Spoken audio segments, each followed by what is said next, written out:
In this video, we're going to focus on horizontal analysis. So essentially, another word for horizontal analysis is trend analysis. So a trend analysis or horizontal analysis is a technique to determine the change over a period of time. So we're going to take the financial statements of a specific company, and we're going to see how it increased from year one to year two, for example. It can be expressed as an amount or a percentage. So I'll dive into this in more detail as we do examples.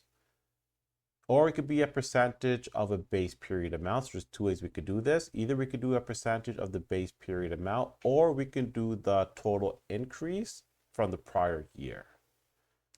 So that's the percentage change for the period. So the first one is horizontal percentage of a base period amount. So what we're saying is this. So we're saying essentially that the horizontal percentage of a base period amount equals to the analysis period amount divided by the base period amount. So for instance, if our base period amount is year 2012, the net sales for year 2012 is 4077. So if you do 4077 in your calculator divided by 4077, you arrive at 100%. Now, if we're calculating the horizontal percentage of base period amount for 2013, we're going to simply take the 5223, which is an analysis period amount, divided by the base period amount of 4077 to arrive at 128.1%. In your calculator, this will show up as 1.281. You times that by 100 to arrive at the 128.1. Now for 2014, we're taking the 8169, which is analysis period amount, dividing it by the 4077 to arrive at 200.4%. So in your calculator, if you plug this in, it'll show up as 2.004. You take that number, you times it by 100 to arrive at 200.4, which is this number over here. Now for 2015, the analysis period amount is 11162 divided by the base period amount for 2012 is 4077. That gives us 273.8%.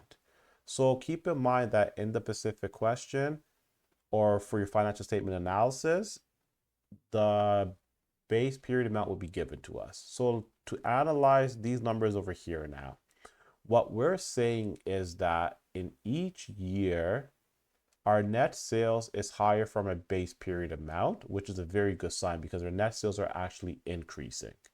Remember, net sales is revenue, income earned, income generated, and we always wanted to increase every year, right? That could increase because of one of two reasons. Either we're bringing in more clients, or we've actually increased our prices and clients are still buying our products or they're still using our services.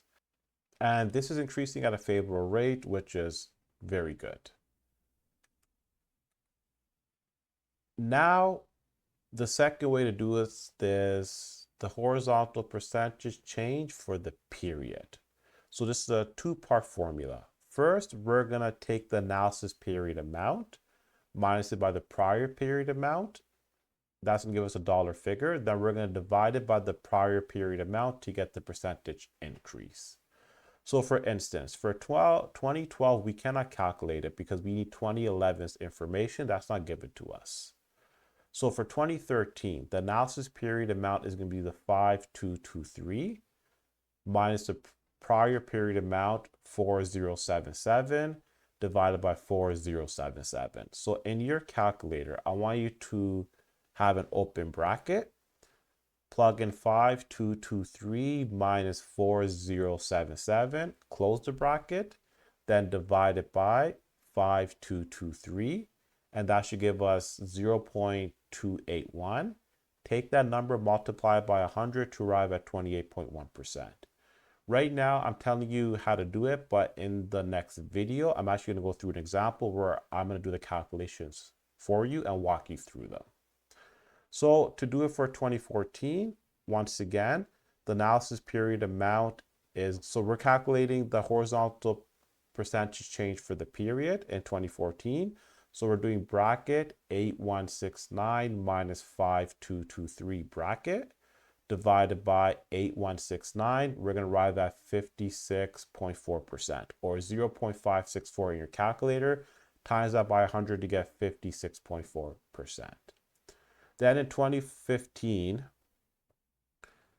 we're going to take the 11,162 minus 8,169 in brackets, then divide it by 11,162 to arrive at 36.6%.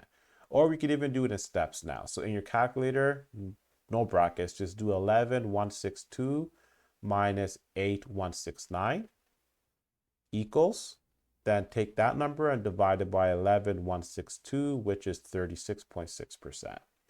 So as we can see, from 2012 to 2013, net sales increased by a total of 28.1%, which is excellent. Then from 2013 to 2014, they increased by 56.4%, which is excellent. Then from 2014 to 2015, it increased by 36.6%, which is excellent. So the prime thing about the percentage change for the year, so just looking at these numbers over here, right away, we can't tell just by looking at these numbers how much the change actually is, right? So yeah, obviously it increased from 5,223 to 8,169, that 8,169 to 11,162. So just by looking at this with the naked eye, like, yeah, we know it increased, but not by how much. So now the actual increase puts it into a more perspective. Like, yeah, so it increased from 56.4% by 56.4% for 2014 to 2013. That's actually excellent. So now even in 2015, even though it increased, it didn't increase as much as it increased from the prior year. So that's how we can kind of use this to analyze the financial statements and make important decisions based off of this.